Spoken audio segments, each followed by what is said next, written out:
be sharing with you two recipes. Both are for apricot desserts. The first is for a German Aprikosenkuchen nach Bauernart. This means an apricot cake peasant style or farmer style.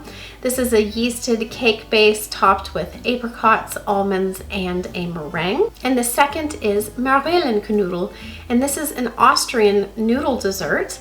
It is an apricot dumpling, and it is topped with sweet breadcrumbs. And I can't wait to share that with you. That one is from Austria. The first recipe is kind of special because I had a viewer send me a few of her late mother's cookbooks, a viewer from Germany. So this German cookbook is where that first apricot cake recipe comes from. So I can't wait to share this recipe from this cookbook because it has come from the kindness of one of my viewers who sent me her late mother's cookbooks. I mean, how sweet is that? I am absolutely touched that she would even part with them. So thank you so much. I've already thanked you, but I really do appreciate them more than you could know. So I can't wait to share these recipes with you today, so let's get started.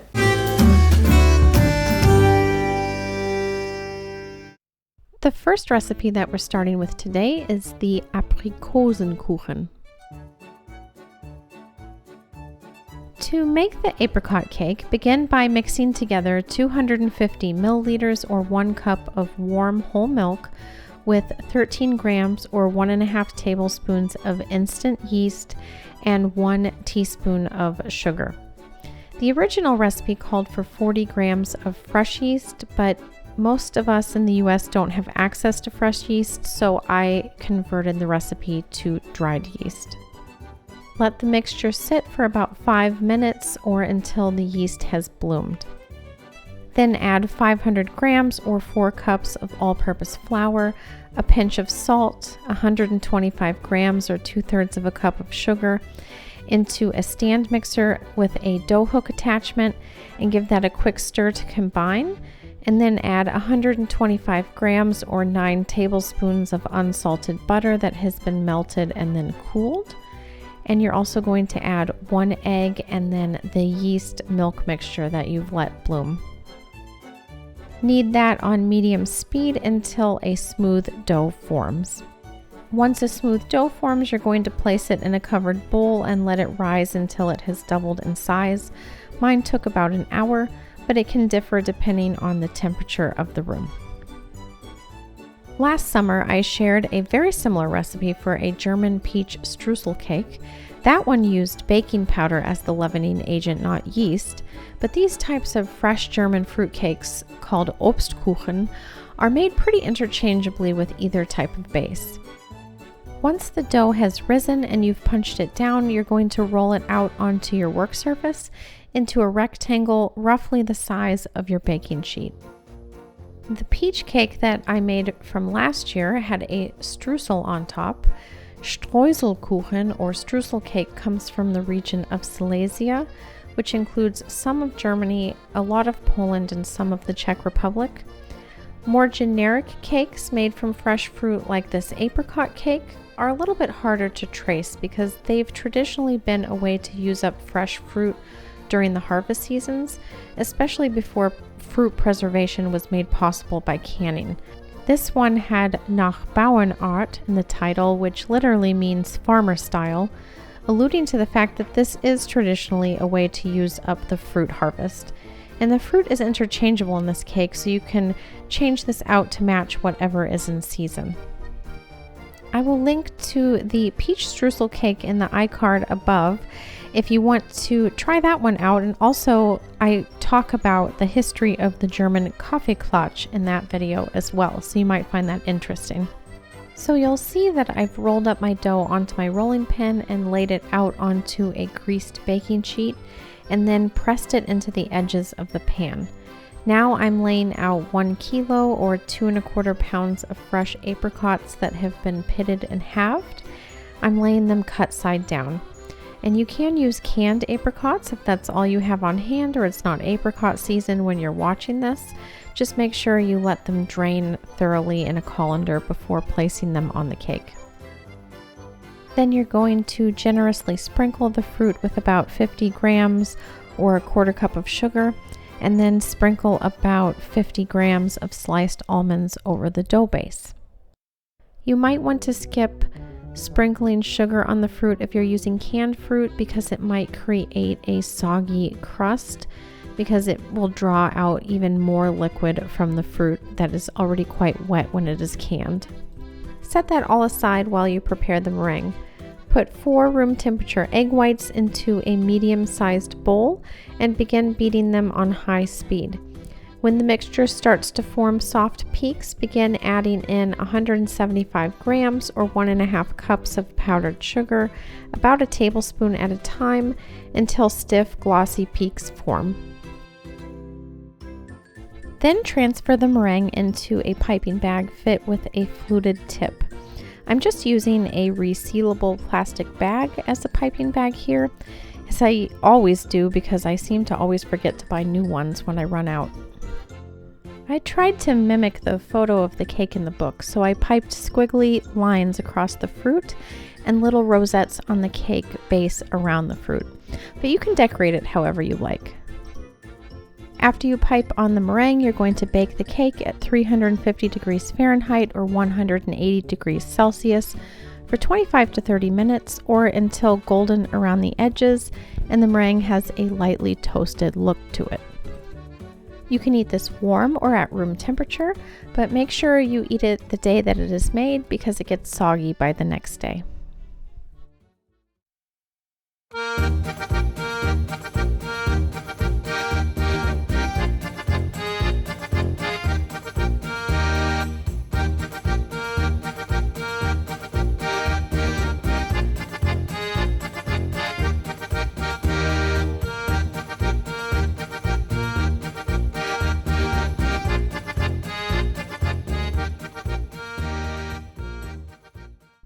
Now we're going to start on our second recipe for the apricot dumplings.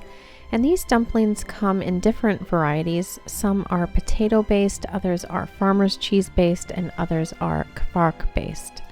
I'm making a Quark based dumpling today, and this is a dairy product made in the Germanic countries from soured milk fermented with a mesophil bacteria. To begin, add 60 grams or a quarter cup of softened unsalted butter to a bowl with 1 teaspoon of vanilla extract and a pinch of salt, and then beat this on medium speed until creamy. And then add 1 egg and 300 grams or 10.5 ounces of low-fat Quark. Greek yogurt is not the same thing as Quark, but it does have a similar consistency and texture. So that's actually what I'm using here. I'm using a low-fat Greek yogurt for this recipe because Quark used for baking is usually low-fat. You may actually be able to find Quark in the international cheese section of your grocery store, so you might try looking there first before you swap in the Greek yogurt. Then you're going to add in a tablespoon of sugar and 200 grams or 1 2/3 of a cup of all-purpose flour, and just beat that until just combined.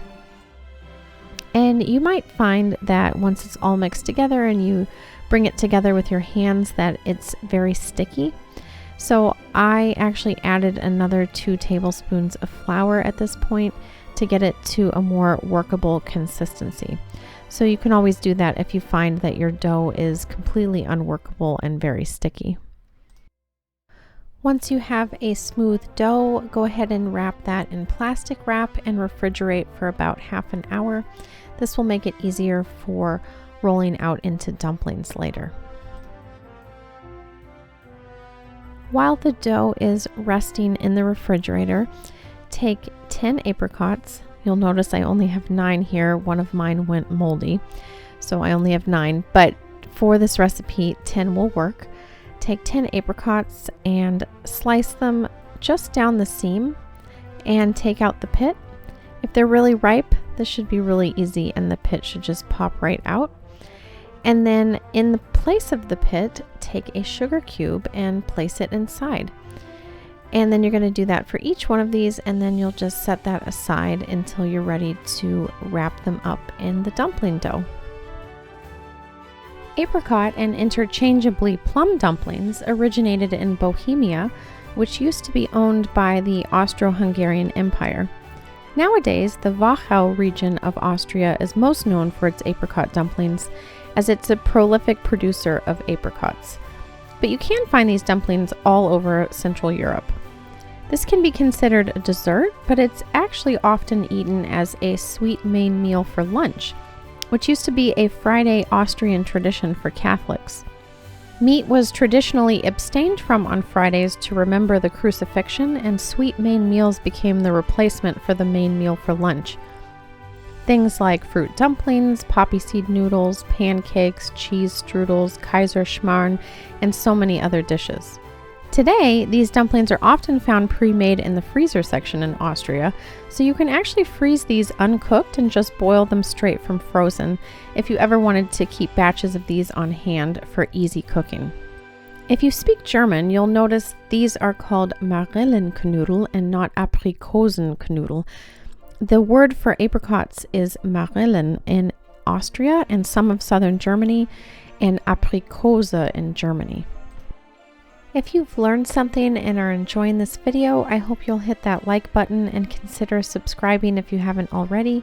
I make weekly videos sharing European baking and dessert traditions and the history and traditions that go along with each baked good. So if those are interesting things to you, I hope you will consider subscribing and sticking around. Once your dough is chilled, roll it into a cylinder on a well-floured surface and divide it into 10 sections. And don't be like me and count wrong the first time and have to remark it. If you want to get really precise, you could weigh the dough and then divide that number of grams into 10, and then each piece of dough should weigh that amount. But this is a more rustic home-style dessert, so I didn't feel the need to be that precise. Then you're going to take your sections of dough and you're going to flatten them out into a circle onto a well-floured surface, and you might need to use some flour on both sides of it because it is quite sticky. And then you place the apricot in the middle and you pinch the dough around it and just seal all of the holes and seams, and then just take your hand and roll the ball around in your hand, and it should adhere pretty well to the apricot and look like a smooth formed ball. And then just make sure the outside is dusted with flour and set it aside just so it doesn't stick to your surface or to your baking tray, whatever you decide to set it on. Here's another angle so you can see how I'm doing this. It's not really a very precise process. Like I said, it's a rustic dessert, so there's no need to make these beautifully perfect and round. These are going to be boiled and eaten with breadcrumbs on top, so it's okay if they're a little bit misshapen.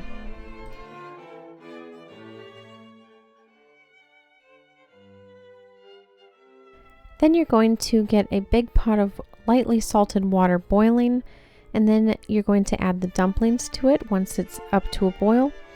Once they're in and it comes back to a boil, turn the heat down so that the water is simmering, not vigorously boiling. And then simmer them for 10 to 13 minutes. And then while they're cooking, we'll prepare the breadcrumbs that are going to go on top. In a skillet, melt 100 grams or half a cup of unsalted butter, and then add 100 grams or half a cup of unflavored breadcrumbs, and then give them a few shakes of cinnamon and a couple of spoonfuls of sugar, and then move them around the pan until all the ingredients are combined and they are well toasted. You'll notice I didn't give you precise measurements on the cinnamon and the sugar. It's totally up to your preference. This is a rustic home-style dessert, so just make it flavored and sweetened however you like. Once the dumplings have finished boiling, remove them from the pot and plate them up in a shallow bowl, rolled in and topped with the sweet breadcrumbs, and topped with a few shakes of powdered sugar.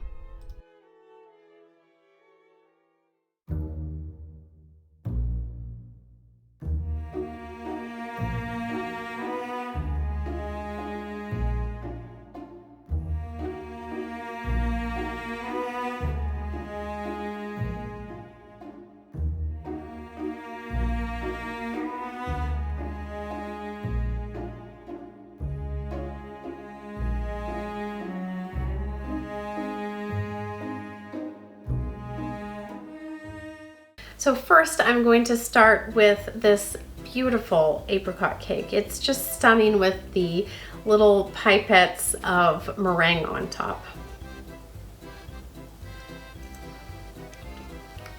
Absolutely delicious. Highlights the gorgeous flavor of fresh apricots. And I really like the cake base, the yeasted cake base. I think I prefer this over the German cakes that are made with baking powder instead of yeast. They make these fruit style cakes with either a baking powder based cake or a yeast based cake. And I think I prefer the texture of the yeast. It's really nice. And it's sweet and has a vanilla flavor to it. So that's a very nice texture. And then I love the little extra flavor from the almonds and the meringue on top, the little crunch from it, the little extra pop of sweetness. So this, honestly, this is perfect. This is a delicious and beautiful dessert. So I highly recommend trying this one. Now let's try Marillenknödel. And I am excited about this because I don't think I've had a sweet noodle dessert before. It's a very Central Eastern European thing to make desserts with noodles. So let me cut into this. It's kind of difficult with a fork.